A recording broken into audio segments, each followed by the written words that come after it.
ಸದನದ ಜಂಟಿ ಅಧಿವೇಶನವನ್ನು ಉದ್ದೇಶಿಸಿ ಮಾತನಾಡಿದ್ದಾರೆ. ಆದರೆ ಸದನದ ಒಳಗಡೆ ರಾಜ್ಯಪಾಲರಿಗೆ ಅಗೌರವ ಮಾಡುವಂಥ ಕೆಲಸ ಆಡಳಿತ ಪಕ್ಷದವರು ಮಾಡಿರ್ತಕ್ಕಂಥದ್ದು ಇದು ಖಂಡನಾರ್ಹ. ಯಾತಕ್ಕೋಸ್ಕರ ಈ ಪರಿಸ್ಥಿತಿ ನಿರ್ಮಾಣ ಆಗಿದೆ? ರಾಜ್ಯ ಸರ್ಕಾರ ತನ್ನ ವೈಫಲ್ಯಗಳನ್ನು ಮುಚ್ಚಿ ಹಾಕೊಳ್ತಕ್ಕಂಥ ಸಲುವಾಗಿ ಕೇಂದ್ರ ಸರ್ಕಾರದ ಮೇಲೆ ಒಂದು ದ್ವೇಷ ರಾಜಕಾರಣವನ್ನು ಮಾಡೋದಕ್ಕೆ ಈ ಸದನವನ್ನು ಬಳಸ್ಕೊಳ್ಳೋದಕ್ಕೆ ಏನು ರಾಜ್ಯ ಸರ್ಕಾರ ಹೊರಟಿದೆ, ಇದು ಖಂಡಿತ ಸರಿಯಲ್ಲ. ಇವತ್ತು ಈ ಕಾಂಗ್ರೆಸ್ ಸರ್ಕಾರ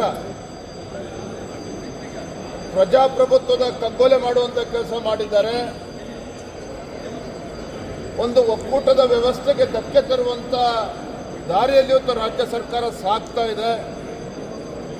ಸದನದ ದುರ್ಬಳಕೆಯನ್ನು ಕೂಡ ರಾಜ್ಯ ಸರ್ಕಾರ ಮಾಡಿಕೊಳ್ಳೋದಕ್ಕೆ ಹೊರಟಿರ್ತಕ್ಕಂಥದ್ದು ದುರ್ದೈವ. ಇದು ಯಾತಕ್ಕೋಸ್ಕರ ಇವತ್ತು ಪರಿಸ್ಥಿತಿ ನಿರ್ಮಾಣ ಆಗಿದೆ? ಏನು ಪ್ರಧಾನಮಂತ್ರಿ ನರೇಂದ್ರ ಮೋದಿಜಿಯವರು ಕೇಂದ್ರ ಸರ್ಕಾರ ಮನ್ರೇಗಾವನ್ನು ವಿಬಿಜಿ ರಾಮ್ಜಿ ಅಂತೇಳಿ ಕೆಲವು ಮಾರ್ಪಾಡುಗಳನ್ನು ಮಾಡಿದ್ದಾರೆ, ಸುಧಾರಣೆಗಳನ್ನು ತಂದಿದ್ದಾರೆ. ಅದರ ವಿರುದ್ಧ ಈಗಾಗಲೇ ಕಾಂಗ್ರೆಸ್ ಸರ್ಕಾರ ಸಿದ್ದರಾಮಯ್ಯನವರ ಆದಿಯಾಗಿ ಈಗಾಗಲೇ ಅಪಪ್ರಚಾರಗಳನ್ನು ಈಗಾಗಲೇ ಪ್ರಾರಂಭ ಮಾಡಿದ್ದಾರೆ. ನಾನು ತಮ್ಮ ಮುಖೇನ ರಾಜ್ಯದ ಮುಖ್ಯಮಂತ್ರಿಗಳಿಗೆ ಕಾಂಗ್ರೆಸ್ ಸರ್ಕಾರಕ್ಕೆ ಒಂದು ಕಿವಿ ಮಾತನ್ನು ಹೇಳೋದಕ್ಕೆ ಇಷ್ಟಪಡ್ತೇನೆ. ಎಲ್ಲೋ ಪಾಪ ಕಾಂಗ್ರೆಸ್ನವರು ಗೊಂದಲದಲ್ಲಿದ್ದಾರೆ. ಉದ್ಯೋಗ ಖಾತ್ರಿ ಯೋಜನೆ ಗ್ರಾಮೀಣ ಭಾಗದಲ್ಲಿರುವಂತಹ ಬಡವರು, ಸಣ್ಣ ರೈತರು, ಕಾರ್ಮಿಕರಿಗೆ ಅನುಕೂಲ ಆಗಲಿ ಅಂತೇಳಿ ಕಾಂಗ್ರೆಸ್ ಪುಡಾರಿಗಳಿಗೆ ಬೇಕು ಅಂತೇಳಿ ಅಲ್ಲ ಉದ್ಯೋಗ ಖಾತ್ರಿ ಇರುವಂಥದ್ದು.